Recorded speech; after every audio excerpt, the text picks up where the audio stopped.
Hello everyone, class 11th। Today's topic is bryophytes. Okay, तो हम अपना आज का टॉपिक स्टार्ट करते हैं। ब्रायोफाइट्स ये आपका सेकंड डिवीजन हो गया। पहला हमने थैलोफाइट है यानी कि एल्गी के बारे में डिस्कस किया था। तो bryophytes are known as the amphibians of the plant kingdom. ठीक है, ब्रायोफाइट्स को आपका प्लांट किंगडम का आपका एम्फीबियंस बोला जाता है।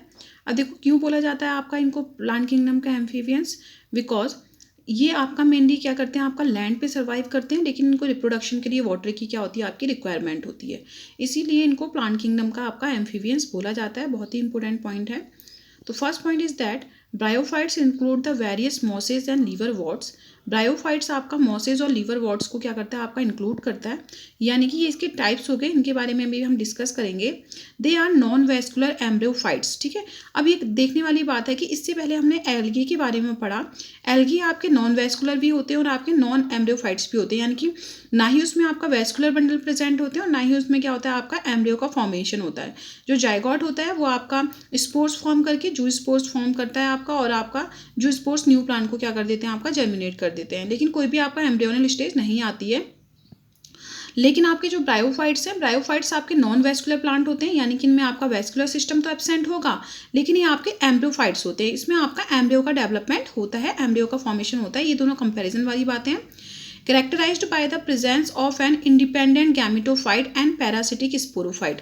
तो इनके केस में क्या होता है, आपका जो गैमेटोफाइट होता है आपका वो इंडिपेंडेंट होता है आपका, और लेकिन जो आपका स्पोरोफाइट होता है वो आपका पैरासिटिक होता है। ठीक है, गैमेटोफाइट प्लांट बॉडी कहने का मतलब है कि जो गैमेट का फॉर्मेशन करेगी, और स्पोरोफाइट कहने का मतलब है जो स्पोर्स का फॉर्मेशन करेगी।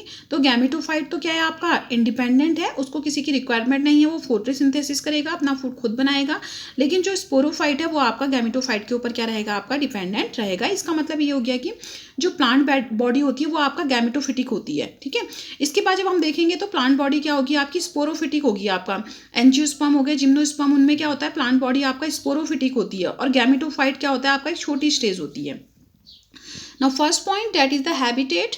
Bryophytes commonly grow in the moist, shaded area in hills. They are called the amphibians of the plant kingdom because these can live in soil but are dependent on water for sexual reproduction, जो मैंने आपको पहले ही explain कर दिया। Some bryophytes grow in the diverse habitats such as the aquatic. तो इनमें से question बनते हैं। एक्वेटिक जो हो गया आपके रिक्सिया, और क्या हो गया आपका रिस्क्यू कार्पस हो गया, आपका राइला हो गया, आपका एपीफाइट, एपीफाइट होता है आपका रेड्यूला, डेंडोसिरोस, सैप्रोफाइट। ठीक है, सैप्रोफाइट होता है आपका बक्सबोमिया। ठीक है, सिप्टोहेलिस। फिर होता है आपका ड्राई हैबिटेट्स, ड्राई हैबिटेट में आपका पॉलीट्राइकस होता है, आपका पॉलीट्राइकम होता है आपका। डेजर्ट में आपका टॉर्टुला होता है, आपका टॉर्टुला डेजर्टोरम, और आपका रॉक जो ड्राई रॉक होती हैं उनमें आपका पोरेला होता है। ठीक है, तो ये इनके आपका डाइवर्स क्या है, आपका हैबिटेट्स हैं। ठीक है, अब इसके बारे में हम इसके थैलस ऑर्गेनाइजेशन की बात कर लेते हैं। आपका the main plant body is haploid. देखो जब भी गैमेटोफिटिक प्लांट बॉडी की बात आएगी तो वो हैप्लॉइड होगी। हैप्लॉइड कहने का मतलब है कि उसमें आपका एक only an number of chromosomes होंगे। अगर स्पोरोफिटिक प्लांट बॉडी की बात आएगी तो वो डिप्लॉइड होगी, उसमें आपके 2n नंबर ऑफ क्रोमोसोम्स होंगे। Because the main plant body is gametophytic, therefore it is haploid. ठीक है, मेन प्लांट बॉडी क्या है, आपका हैप्लॉइड है। ठीक है, और वो क्या करती है, आपका गैमेट का प्रोडक्शन करती है, इसीलिए इसको गैमेटोफिटिक बोला जाता है। The sex organ in the bryophytes are multicellular. ये इंपॉर्टेंट पॉइंट है कि आपका जो ब्रायोफाइट्स होते हैं उनमें सेक्स ऑर्गन आपके मल्टीसेलुलर होते हैं। The male sex organ in the bryophyte is called the antheridium which produces the biflagellate antherozoids, and the flask shaped female sex organ is called the archegonium. इस पे question बनता है, mail sex organ को क्या बोलते हैं, antheridium, और female sex organ को क्या बोलते हैं, आपका आर्चिगोनियम।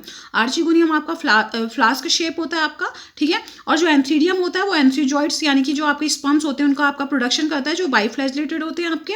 ठीक है, ये इंपॉर्टेंट पॉइंट हो गया आपका। और इंपॉर्टेंट पॉइंट ये भी है कि ब्रायोफाइट्स के जो सेक्स ऑर्गन होते हैं वो क्या होते हैं, आपके मल्टी सेलुलर होते हैं। कैसे होते हैं आपके सेक्स ऑर्गन, आपके मल्टी सेलुलर होते हैं।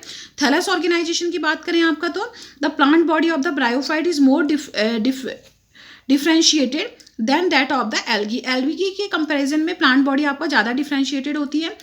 It is thallus like and prostrate erect and attach to the substratum. ये भी थैलस लाइक होती है आपका, थैलॉइड होती है, ये भी प्रोस्टेट होती है, इनकी सीधी होती है आपकी, और सबस्ट्रेटम से अटैच रहती है। किसकी हेल्प से, आपका यूनिसेलुलर और मल्टीसेलुलर राइजॉइड्स की हेल्प से आपका ये अटैच रहती है। तो जो राइजॉइड्स हैं वो आपके यूनिसेलुलर भी हो सकते हैं, आपके मल्टीसेलुलर भी हो सकते हैं। राइजॉइड्स क्या होते हैं आपके, राइजॉइड्स आपका थ्रेड लाइक स्ट्रक्चर्स होते हैं, ठीक है, जो रूट के जैसे होते हैं, आपके रूट का फंक्शन करते हैं एब्जॉर्प्शन वगैरह का, ठीक है। अब देखो root stem and leaves are not present on the thallus, ये भी आपका एक तरह से आपका थैलोफाइटा में ही आते हैं। जो आपकी ब्रायोफाइट्स हो गए, एल्गी हो गए, दोनों थैलोफाइटा में आते हैं आपके, क्योंकि इसमें भी प्लांट बॉडी आपका रूट स्टेम एंड लीव्स में आपका डिफ्रेंशिएटेड नहीं होती है। सेक्स ऑर्गन मैंने आपको बाय मिस्टेक पहले ही एक्सप्लेन कर दिया। अब बात कर लेते हैं आपका रिप्रोडक्शन की। it is a sexual reproduction type of the reproduction। यहाँ पर आपका केवल सेक्सुअल रिप्रोडक्शन की बात हो रही है। The antherozoids are release in water where they come in contact with the archegonium. मैंने आपको बताया था एंथ्रोजॉइड्स क्या होते हैं आपके, ये क्या होते हैं आपके बाइफ्लैजेलेटेड आपके स्ट्रक्चर्स होते हैं जो स्पर्म्स की तरह फंक्शन करते हैं, और ये वाटर में रिलीज होते हैं आपके, और ये आपका आर्चिगोनिया के कॉन्टैक्ट में फिर आते हैं। आप फर्टिलाइजेशन कैसे होता है आपका, it occur inside the archegonium. Fertilisation आपका आर्चिगोनियम के अंदर होता है, ये इंपॉर्टेंट पॉइंट है। फर्टिलाइजेशन होता है क्या है आपका, the process of the fusion of the male and the female gamete is known as the fertilisation. The egg secrete a chemical which attract the spermatozoid. ये इंपॉर्टेंट है, आपका जो एग होता है वो आपका एक केमिकल सीक्रेट करता है जो आपका स्पर्मेटोजॉइड्स को आपका अट्रैक्ट करता है। Sperm required a thin film of water for swimming and reaching the dehisced archegonium. यानी कि जो स्पर्म होता है उसको आपका किसकी रिक्वायरमेंट होती है, आपकी वाटर की फिल्म की रिक्वायरमेंट होती है मूवमेंट करने के लिए। फिर वो आपका कहाँ पहुंचता है, आपका डेहिस्ड यानी कि जो आपका ओपन हो चुका है उसमें आपके आर्चिगोनियम में पहुंचता है। बहुत सारे स्पर्म होते हैं आपके, out of them one sperm केवल फ्यूज करेगा। One sperm fuses with the egg and the produces the diploid zygote. Diploid, अब देखो एन मिलेगा तो ऑब्वियसली डिप्लॉइड जाइगोट फॉर्मेशन होगा आपका। एन किसका, आपका फीमेल गैमेट का, और एन आपका मेल गैमेट का। डिप्लॉइड जाइगोट का फॉर्मेशन हो रहा है। Zygote do not undergo reduction division. अब देखो ये इंपॉर्टेंट पॉइंट है कि जाइगोट आपका रिडक्शन डिवीजन के अंडर नहीं जाता है इमीडिएटली, ठीक है, और वो क्या करता है आपका मल्टी सेलुलर बॉडी का प्रोडक्शन करता है जिसको बोला जाता है आपका स्पोरोफाइट। तो ये इंपॉर्टेंट है आपका। जाइगोट फॉर्म हो गया, वैसे ऑब्वियसली क्या होता है आपका जाइगोट आपका मियोसिस के अंडर चले जाता है कुछ टाइम के बाद, और आपका रिडक्शन डिवीजन हो जाता है आपका। लेकिन इसके केस में ऐसा नहीं हो रहा है। इसके केस में क्या हो रहा है, आपका जो जाइगोट है आपका, ठीक है, वो जाइगोट आपका मियोसिस के अंदर नहीं जाता है आपका, बल्कि एक मल्टी सेलुलर बॉडी का प्रोडक्शन करता है जिसको बोला जाता है आपका स्पोरोफाइट। हम बात कर लेते हैं स्पोरोफाइट की। जो स्पोरोफाइट होता है वो गैमेटोफाइट की यानी कि प्लांट बॉडी के ऊपर डिपेंडेंट होता है। ये फोटोसिंथेसिस करेगा भी तो आपका क्या होगा, आपका उसके लिए मटेरियल वहीं से आपका प्रोवाइड करेगा। लेकिन बहुत केसेस में क्या करता है आपका नरिशमेंट ही आपका प्रोवाइड कर लेता है, किससे आपका ले लेता है, किससे आपका गैमेटोफाइट से। The sporophyte is not free living. Sporophyte free living नहीं होता है आपका, but attach to the photosynthetic gametophyte.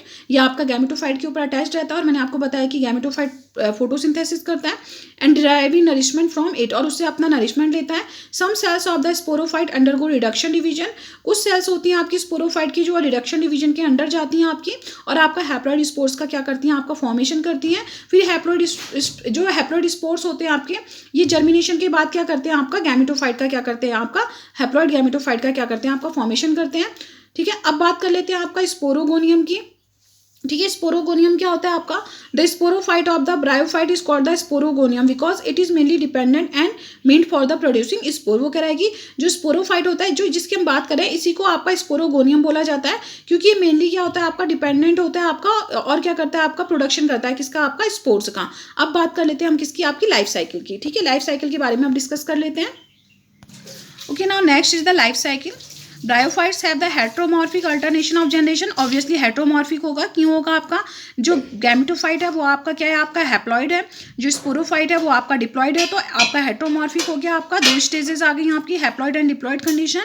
The gametophyte may be produce directly or as first form the juvenile stage called the protonema. तो जो आपका sporogonium यानी कि जो स्पोरोफाइट है आपका किसका, ब्रायोफाइट का, जिसको स्पोरोगोनियम बोला जाता है, जो गैमेटोफाइट के ऊपर डिपेंडेंट है, वो आपका स्पोर का प्रोडक्शन कर रहा है, और वो स्पोर आपका मियोसिस के थ्रू फॉर्म हो रहे हैं, तो हैप्लॉइड स्पोर होते हैं आपके। तो वो तो या तो वो क्या करते हैं आपका डायरेक्टली क्या करते हैं, आपका गैमेटोफाइट का प्रोडक्शन कर लेते हैं, या फिर सबसे पहले वो आपका एक जुवेनाइल स्टेज में जाते हैं जिसको आपका प्रोटोनिमा बोला जाता है। Now next is the economic importance of the bryophytes. Bryophytes in general are of the little economic importance. Mainly आपका बहुत कम इकोनॉमिक इंपोर्टेंस होती है आपका, but several species have some uses. अब इनके कुछ यूजेस क्या हैं आपके, some mosses provide food for the herbaceous mammals, birds and other animals, यानी कि इनको फूड प्रोवाइड करना। Species of sphagnum a moss. Sphagnum क्या होता है आपका, मॉस होता है। प्रोवाइड्स पीट। पीट क्या होता है आपका, कोयला होता है आपका। That have long been used as fuel. It has the capacity to hold water, जो आपका स्पैग्नम होता है इसके पास पावर होती है कि वाटर को होल्ड कर सकता है। तो इसका आपका पैकिंग मटेरियल की तरह भी यूज़ किया जाता है। आपका किसके लिए, आपका transshipment of the living material को ट्रांसशिप करने के लिए, यानी कि ट्रांसपोर्ट करने के लिए आपका स्पैग्नम का यूज़ किया जाता है उनके साथ, ताकि क्योंकि आपका वाटर को क्या कर सकता है, आपका होल्ड करके रख सकता है। Mosses along with the lichens are the first organism to colonize dog। तो ह्यूमन के केस में आपका वैसे आपका डायरेक्ट इंपोर्टेंट नहीं है, लेकिन हम इकोसिस्टम की बात करें, हमारे अर्थ की बात करें, उसके लिए बहुत इंपॉर्टेंट है, क्योंकि सबसे पहले आपके मॉसेस आपका लाइकन के साथ आपका क्या करते हैं, अर्थ को कॉलोनाइज करते हैं डॉग्स को, जिससे आपका सॉइल फॉर्मेशन होता है, आगे आपका बायोलॉजिकल सक्सेशन होता है, जिससे आपका एक कम्युनिटी क्या होती है, आपकी फॉर्म होती है। They decompose rock making the substrate suitable for the growth of the higher plant. इसके बाद आता है आपका mosses form dense mats on the soil. जो मॉसेस होते हैं आपके, वो सॉइल के ऊपर डेंस मैट फॉर्म कर देते हैं आपका, क्योंकि बहुत ही आपका कंसर्न कैसा होता है, आप घने ये क्या होते हैं, आपके जेमिनेट होते हैं। तो जब आपका मैट जैसा फॉर्म हो जाएगा तो सॉइल इरोजन नहीं होगा आपका। They reduce the impact of the falling rain drops and thus prevent the soil erosion. अब आता है आपका marchantia has medicinal property to cure lungs and the liver infection. Liver infection और लंग इन्फेक्शन में क्या किया जाता है, आपका मार्केंशिया का मेडिसिनल यूज़ किया जाता है आपका। It also has anti tumour properties, के पास आपका एंटी ट्यूमर प्रॉपर्टी भी होती है। अब थोड़े से इंपॉर्टेंट पॉइंट है आपके ब्रायोफाइट्स के, इनको डिस्कस कर लेते हैं। Bryophytes do not attain great heights, they may range from 0.4 to 70 centimetre. ये आपका 0.4 से लेकर के बस 70 सेंटीमीटर हाइट तक के होते हैं। And they have the haploid thyroid body. ये पता है इनकी बॉडी भी आपका रूट शूट और स्टेम में क्या नहीं होती है, आपका डिफ्रेंशिएटेड नहीं होती है, रूट में, स्टेम में, लिप्स में डिफ्रेंशिएटेड नहीं होती है। The reason may be following, root is absent, thalloid body है आपकी, ज़्यादा आपका हाइट अटेन नहीं करती, उसका रीज़न क्या है, आपका रूट इज एब्सेंट है आपका, क्योंकि आपके रिजल्ट्स प्रेजेंट रहते हैं, आपका vascular system are not present, ये भी आपको पता है। Cuticle is not present on the plant body पे क्यूटिकल भी नहीं होता है आपका प्रोटेक्शन के लिए। Absence of the mechanical tissues, mechanical tissue नहीं है तो आपका हाइट लंबी कैसे हो सकती है। Male gametes needs to swim up to the interior of the dashed archegonia, यानी कि वाटर की रिक्वायरमेंट होती है, तो अगर ये ज़्यादा बड़े होंगे तो वाटर नहीं मिलेगा, ठीक है। फीमेल ऑर्गन कंटेनिंग एक्सेल, आपको पता है कि आर्चिगोनिया क्या होता है, फीमेल ऑर्गन होता है जिसमें एक्सेल होता है। तो ये आज हमने किसके बारे में डिस्कस किया, आपका ब्रायोफाइट्स की लाइफ साइकिल के बारे में हमने डिस्कस किया। अब हम नेक्स्ट वीडियो में आपका डिस्कस करेंगे the types of the bryophytes. दो टाइप्स होते हैं, एक होता है आपका लीवर वॉट और दूसरा क्या होता है आपका, दूसरा होता है आपका मॉसेस। ओके।